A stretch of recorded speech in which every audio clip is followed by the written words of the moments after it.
کی خبر کیسے ہوئی؟ اللہ اپنے نبی کو تو بتاتا ہے، نبی کو تو اختیار دیتا ہے کہ چاہے دنیا میں رہو، چاہے ہمارے پاس آ جاؤ۔ یہ فاطمہ رضی اللہ تعالی عنہا کو اختیار کیسے ملا؟ اور پھر قرآن کی اس آیت کا ترجمہ کیا کرو گے؟ وما تدری نفس بأي ارض تموت، کسی جان کو نہیں پتا وہ کہاں مرنے والی ہے، اس کو موت کہاں آنے والی ہے۔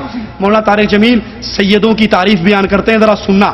سید جتنے ہمارے یہاں سید بیٹھے ہیں سب کے لیے بہترین ٹوٹکا دے کے جا رہے ہیں مولانا طارق جمیل صاحب۔ کیا کہتے ہیں؟ خراسان میں آل رسول میں سے ایک آدمی مر گیا، اس کی بیوی بیوہ ہو گئی، گھروں میں فاقے ہو گئے، وہ ہجرت کر کے سمرقند چلی گئی۔ سمرقند گئی، والی سمرقند کے پاس گئی، کہنے لگی میں سید زادی ہوں، مجھے پناہ چاہیے، میرے بچے بھوکے ہیں، کھانا چاہیے۔ وہ کہنے لگا کوئی گواہ لے کر آ اپنے سید زادی ہونے پہ۔ یہاں خراسان میں ہر دوسرا بندہ کہتا ہے میں سید ہوں۔ یہ بیچاری باہر نکلی، لوگوں نے کہا وہ پارسی آگ کا پجاری بیٹھا ہے، وہ بڑا رحیم ہے، اس کا دل بڑا نرم ہے، جواد سخی ہے، اس کے پاس چلی جا۔ یہ اس کے پاس جب گئی تو اس نے اس کو مکان بھی دے دیا، کھانا بھی دے دیا۔ اب یہ والی سمرقند سویا تو خواب دیکھتا ہے کہ میں جنت میں پہنچا ہوں، جنت میں بہت خوبصورت محل ہے، اس کے دروازے پر کھڑا ہے اور اللہ کے نبی کھڑے ہیں۔ یہ کہتا ہے اللہ کے نبی یہ محل کس کا ہے؟ تو یہ کہتا ہے اللہ کے نبی صلی اللہ علیہ وسلم فرماتے ہیں کہ یہ محل ایک مسلمان کا ہے۔ کہتا ہے اللہ کے نبی میں بھی تو مسلمان ہوں۔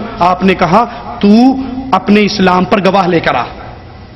اس کو فوراً وہ بی بی یاد آ گئی۔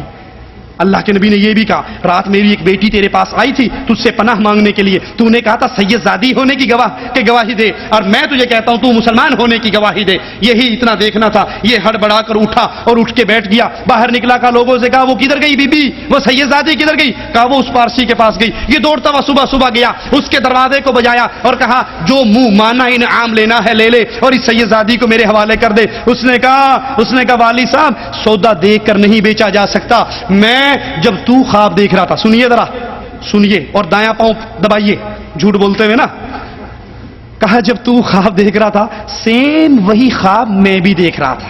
کیا بلیوٹوتھ کا پرانا زمانہ تمہارے پاس تب آیا، اندر ہی اندر لائنیں مل گئی، ایک جوال سے دو بندوں سے بات ہو رہی ہے۔ کہا وہ خواب جو تو دیکھ رہا تھا سیم وہی خواب میں دیکھ رہا تھا۔ جب نبی نے تجھے کہا تھا نا کہ گواہ پیش کر اپنے ایمان پر، تو مجھے کہا تھا تو نے میری بیٹی کو پناہ دی نا، جا یہ محل میں نے تجھے دیا۔ والی صاحب میں رات تک پارسی تھا، اس سید زادی کے اپنے گھر میں آنے کے بعد میں مسلمان ہو گیا۔ سب سے مقدس نسل خراسان میں ایک آل رسول میں سے شخص کا انتقال ہوا، فاقے آئے، بیوی نے اپنے فاقہ چھپانے کے لیے ہجرت کی، سمرقند چلی گئی۔ وہاں پہنچی تو ایک والی سمرقند کے پاس گئی، مسافر ہوں، پردیسی ہوں، رات کے لیے ٹھکانہ چاہیے، بچوں کے لیے خوراک چاہیے، میں آل رسول میں سے ہوں۔ اس نے کہا کوئی گواہ لاؤ تو آل رسول میں ہے۔ کہ میں تو پردیسی ہوں، میرا تو کوئی گواہ نہیں۔ وہ کہنے لگا یہاں ہر دوسرا آدمی کہتا میں آل رسول ہوں۔ وہ پریشان ہوئی، کسی نے کہا وہ جو پارسی ہے نا آتش پرست بڑا سخی ہے، اس کے پاس چلی جا۔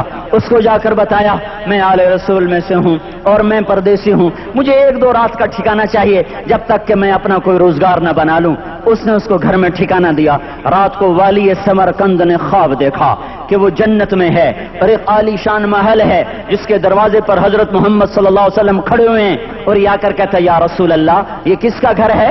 تو آپ نے فرمایا ایک مسلمان کا گھر ہے۔ تو اس نے کہا یا رسول اللہ میں بھی مسلمان ہوں۔ تو آپ نے فرمایا اپنے اسلام پر گواہ پیش کرو، اپنے اسلام پر گواہ پیش کرو۔ تو ایسے کانپ گیا۔ پھر آپ نے فرمایا میری بیٹی آئی تو نے کہا گواہ پیش کر، تو بھی اپنے اسلام پر آج گواہ پیش کر۔ آل رسول سے تو اس سے وہ ضرورت کے وقت آئی اور تو نے گواہ مانگے۔ یہ خاندان ہے، یہ خاندان کائنات کا افضل ترین۔ اس کی آنکھ کھلی، اس کی ہائے ہائے چیخ پکار، او بھائی وہ بچے وہ عورت کہاں چلی گئی؟ کہا جی وہ پارسی سردار لے گیا۔ جو صبح صبح دھما دھم اس کا دروازہ جا کر کھٹکھٹایا، او بھائی منہ مانگا انعام لے لے، وہ خاندان مجھے واپس کر دے۔ تو اس کی آنکھوں میں آنسو آ گئے۔ کہا آقا سودا بن دیکھا تھا تو ہو جاتا، دیکھنے کے بعد سودا نہیں ہے۔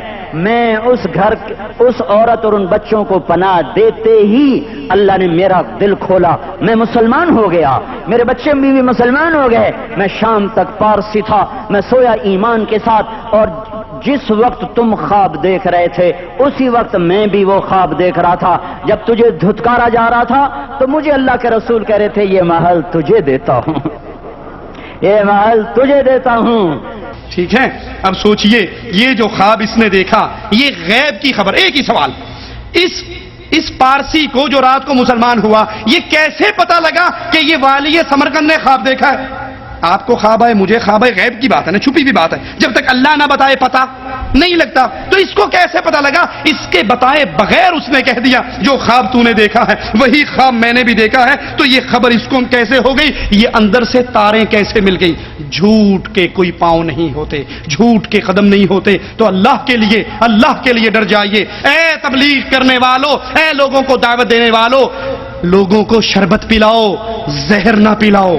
تبلیغ کے نام پہ کفر اور شرک نہ پھیلاؤ, خرافات نہ پھیلاؤ, بدعات نہ پھیلاؤ, من گھڑت قصے نہ پھیلاؤ, رسول اللہ پہ جھوٹ نہ بولو, اللہ پہ جھوٹ نہ بولو. اور اگر اس منبر پہ کھڑے ہو کر قال اللہ وقال الرسول کی آواز لگائی جائے تو پھر تمہارا مقام, تم انبیاء کے وارثوں میں ہو, تم رسول اللہ کے وارثوں میں ہو. کیونکہ رسول اللہ صلی اللہ علیہ وسلم نے فرمایا تھا میں علم دے کر جا رہا ہوں, مال نہیں نبی چھوڑتے, نبی تو علم کا ورثہ چھوڑتے ہیں. یہ علماء نبی کے وارث ہیں. اور اگر اس منبر پہ کھڑے ہو کے مجمع بڑھانے کے لیے, بلے بلے کروانے کے لیے, واہ واہ اور شہباز کروانے کے لیے, لوگوں کو قابو کرنے کے لیے من گھڑت جھوٹے قصے سناؤ گے, اللہ اور رسول پہ جھوٹ بولو گے, الزام لگاؤ گے, تو یاد کرنا اس منبر پہ کھڑے ہو کر جھوٹ بولنے والے کی سزا قیامت کے دن اس کو جہنم کی آگ کی لگام پہنائی جائے گی. اللہ سے دعا ہے اللہ ہماری خطاؤں کو معاف فرمائے, اللہ ہماری سیاہکاریوں کو معاف فرمائے, زندہ رکھے, ایمان پہ رکھے, توحید پہ رکھے, توحید کی دعوت دینے والا رکھے. اور جب موت دے تو بھی اسی حال میں دے کہ اللہ ہم سے راضی ہو, ہم اپنے اللہ سے راضی ہوں. اقول قولی ھذا واستغفر اللہ لی ولکم ولسائر المسلمین فاستغفروہ انہ هو الغفور الرحیم.